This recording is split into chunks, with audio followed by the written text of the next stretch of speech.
Hi Libra, welcome to June. This is Teresa from tarotbyt.com. And before I get started with your reading, I want to call in some sacred space and good energy. And I want to say thank you for liking and subscribing to my channel. Thank you for taking your time out to leave some comments. I really appreciate the comments and I read them all. And thank you also for those who have ordered readings. I really value your support. Thank you for choosing me. I am honored to be able to guide you through the tarot and astrology. So, thank you. So let's see what's happening for Libra. We have a new moon in Gemini on the 15th and a full moon in Capricorn at the end of the month on the 28th. And Mars is going retrograde. Let me not forget about that.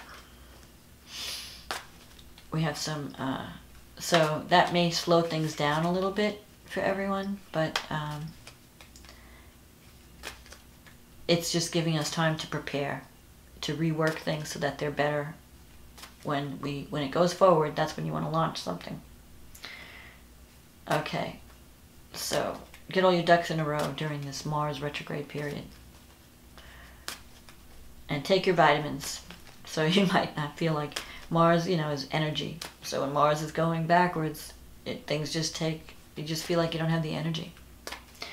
Okay, so what does Libra need to know about love and life? Love, relationships. What is happening for Libra in the month of June? What does Libra need to know about love in June and relationships in June? What's happening? What's happening for Libra?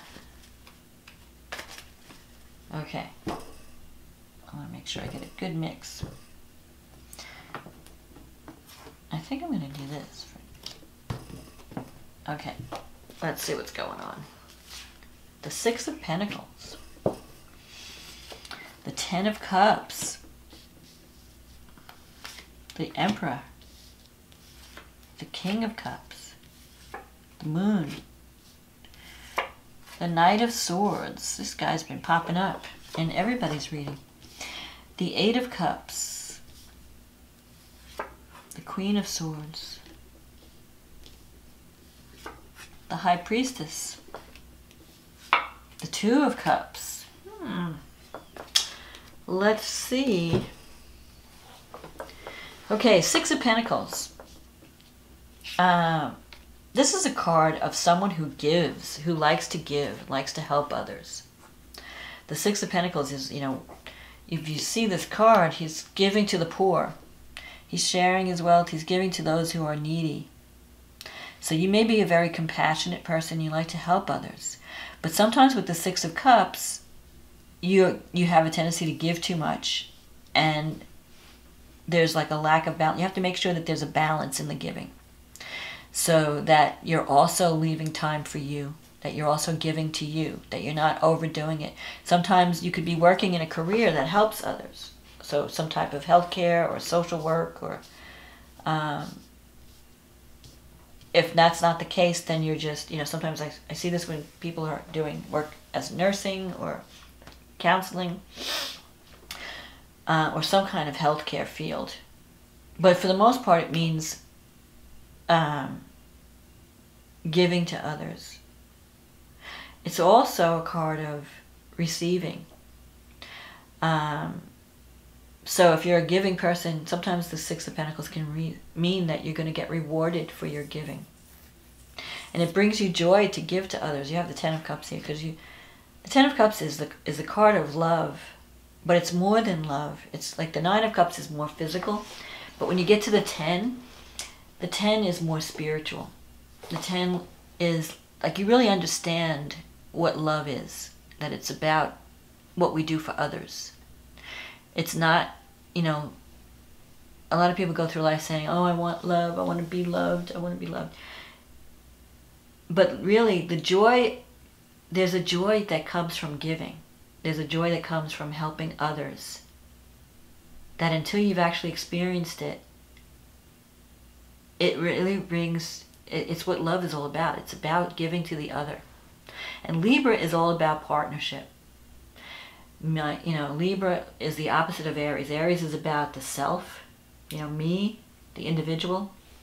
And Libra is about the other. It's the relationship that we have with others. How do we get the give and take? The balance, finding that balance.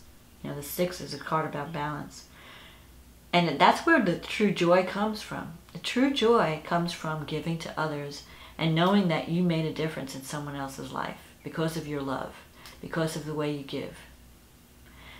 And you're not thinking about receiving. It's more like unconditional love. It's about, I just give because it brings me joy to give. So you might be in a situation where you just love giving, because it brings you joy. And you have love around you. The 10 of Cups is a card of love. It's family and support, loving support. Look at the husband and wife with the kids. I mean, you have the support and love of your family. And so there's joy in giving. The Emperor is in the past here. So there could be some strong male influence in your life. If it's not a male,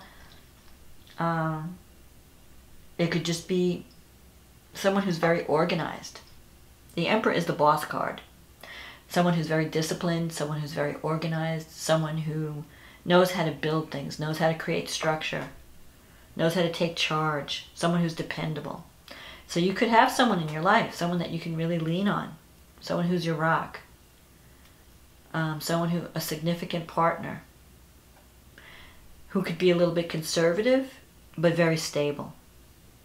Sometimes the Emperor can relate to someone who's a Capricorn, an Aries, a Scorpio, because this is also like, there could be someone who's been in the military. Someone, I think of like someone, this is the CEO or the executive card, so there could be someone in your life who is in a position of leadership or a position of power. And he brings stability. He or she brings stability to your life and love. And right now, you might be feeling that everything is just going great. Now, in the recent past, you have this King of Cups. This is someone who is a good counselor. Someone who you can really talk to. So you might have, it could be a friend that understands you. So you tell them, you can talk to them, you can tell them your troubles. It could also represent someone, sometimes the King of Cups can be someone who, he's very sensitive. He doesn't always show his emotions, but he feels deeply. He might sometimes have a drinking problem, something. You see the King with the Cups. So this could be someone you're releasing. He has influenced your life, but he's now fading. So this could be, that you left this person behind, because I'm seeing the 8 of Cups here. You might have moved on from a relationship that was once very important to you, but at some point it became unfulfilling, and you decided to move on. And now you're in this, it seems that you're in a more stable situation. The Moon card coming up, you could be dealing with someone. I mean, maybe this person, even though you've moved on, there's still some connection. This person might still be having some problems and maybe coming to you for assistance. So maybe you're giving, you might be trying to help this person, but you really need to be careful not to get caught up in a codependent type of situation. Where you're giving too much and you're really enabling the person instead of helping them. Because the Moon card represents illusion, confusion, sometimes deception. Like you're not sure, if I can trust this person? There's something I'm not seeing. Sometimes the card can mean you have an overactive imagination. So you might be in a great relationship and you might be doubting it. Like, can I trust this person? Maybe you're thinking, well, I've had some bad experiences in the past. I don't know if I can trust this person. But I think whoever you're with now, can be really good for you. Because I'm seeing this Two of Cups. There's the potential to have a soulmate connection. The Knight of Swords, this is a card of departure, quick departure. Someone who suddenly comes into your life or someone who suddenly leaves your life. So if you have already left someone and you're in a relationship, I think the potential is really, it's really good. You can have a soulmate type of connection. If you're not in a relationship, but you have left someone and you're waiting for this to happen, it could happen quickly. And let's say you're still, like, you broke up with someone or you left someone that was not healthy, that was not good for you. It was a toxic relationship or dysfunctional in some way. And now you're waiting, okay, what's next? The Knight of Swords can bring someone suddenly into your life that has the potential to be a soulmate connection. Someone, you're looking for someone who's very spiritual, intuitive. You might meet someone who's been through a lot and may have walls built around them. They've been hurt in the past and they still might be recovering, but they're looking toward the future. They're looking for a new connection, but they still have some scars from the past, and so they're cautious. And they need a lot of love and tender loving care so that they can trust again. So you might be meeting someone who's been wounded by past relationships, but you have the potential to make a really strong connection. They might even be a little bit argumentative. They're not a weak willy. You know, they're someone they're intelligent, they're a good communicator. They can be a little bit harsh at times and and opinionated, but they're very fair and they're very honest in their, you know, they don't pull any punches. You always know where you stand with the Queen of Swords. And this could be represented by a man or a female. So there could be someone coming into your life who's has a good, you know, head on their shoulders. Like they use logic and intellect to make decisions. They're not ruled by their heart. They're not overly emotional. But it's not that they don't have emotions. It's just that they don't feel comfortable being vulnerable. So you may have to work a little harder to break down that wall, to get past the wall. But once you do, you will find you have a strong connection with this person. So don't be deterred by the wall, is what I'm saying. You might be meeting someone that you're going to have to work a little harder to get to know or to get through the wall. For some of you who are in a relationship, some of you, like, maybe dealing with someone who you feel is too harsh with you, too judgmental. And, you know, you just wish they would be a little bit more open with their feelings, more nurturing. But you have to remember that they've been through a lot. And give them some time to trust, to learn about you and to trust you if it's a new relationship. So, but you have the potential for happiness. You have the Ten of Cups, happiness, stability, soulmate connection. There may be some influences, like I said, with this dysfunctional person that is kind of, you know, you're letting go, you're moving away from that, but you're not totally severed. There might be some issues that come up that you may have to deal with. You might be dealing with someone who's a little bit selfish and impulsive, that doesn't think about, they don't think about their actions. They just jump into things without thinking. So that could be frustrating to you. But you also have people around you that know who you are, and they know that you have a lot to give, and they will defend you. So if you're in a new relationship, you know, and the person's like questioning your loyalty or something, they will be, oh no, this person's, you know, you can trust this person. You just have a lot of confusion with the moon. Like you're not sure if what you're seeing is real. It's almost like you don't trust your good fortune. You're not trusting the love that's around you. You're questioning it, like, when's the other shoe going to drop? Like, this can't be real. I can't be this happy. Because of your past experiences. But I'm telling you, you have the potential to make a really strong connection with someone that you really see eye to eye with. That could be like a soulmate connection. So enjoy the love. Enjoy the happiness. And let go of the past. Don't be ruled by the past. So let's see what's going on for with the astrology. You have a new moon in the 9th house.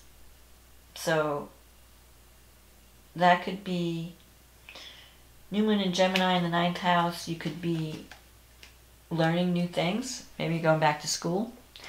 Or you're teaching. The 9th house is higher education, teaching, learning. Long distance travel. You might be dealing more with foreigners or global connections, higher education, spirituality. Maybe have a new way of thinking about what your beliefs are. You're going to be exposed to other cultures or other ways of thinking. Mars is going through your 5th house. So it's stirring up, romance.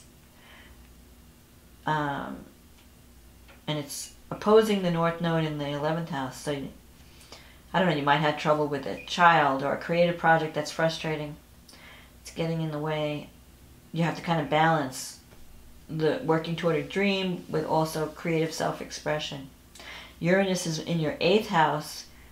There could be ups and downs in a financial situation where if you're looking for support from someone, from your partner, maybe if you're married, your partner's income may be fluctuating.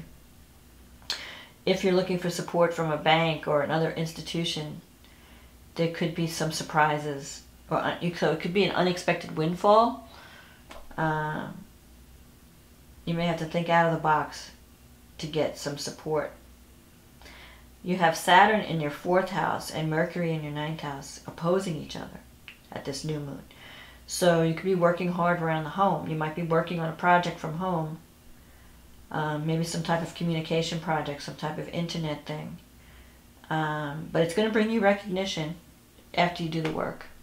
But you have to balance like home and work. Because Saturn is helping you to put down roots. It's creating stability. But it's work. It's going to involve work. So if you're purchasing a home, you're probably going to be there for a long time. There might be Mercury's contracts, so you might be signing contracts or dealing with contractual issues. Maybe you're getting a job, a remote job where you work from home, where you can work from home, and you're conducting business from home. The full moon in Capricorn on June 28th falls in your 4th house. So if you've been working on your house, getting it situated or creating some type of doing some construction or decorating, whatever, it may come to completion by the end of June, where you might feel, or if there's a work matter that you've been negotiating, it may come to completion in June. Because you have the sun in the 10th, which is recognition, and then the moon in Capricorn in the 4th. So maybe you've been working really hard on your career and you've been neglecting people at home, and you might have some issues around that at the full moon. You might be seeing like, okay, I need to find some balance between work and relationship, how my family life and my career, because I've been working too much and I've been neglecting my family. And maybe, they might complain about it. They might be like, okay, Uranus is coming out of your 8th house still, but it's supporting the full moon. So there could be some, negotiations that come to completion by the end of the month that you feel give you like a boost in your finances that will help you financially. And it will be unexpected, like maybe get an unexpected promotion, or an unexpected, raise in salary or bonus. Or some client, an unexpected client comes in and you get more money somehow. Mars is going to be going retrograde in your 5th house, so you may be renegotiating or rethinking a creative project. Maybe you need to do some more work on it to bring it to fruition. There are some loose ends that need to be tied up. Or you could be revisiting an issue with your children, because the 5th house is also children. And Mars could also bring romance. So it could be an on-again, off-again, relationship. But either way, you're going to have to rethink it, rework it. There's some things that need to be worked out. You may be dealing with someone who's an Aries, even, with Mars there.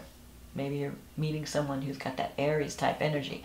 Very ambitious, very a go-getter type of person, impatient, wants things to happen, right away, and you're like, you're wanting to.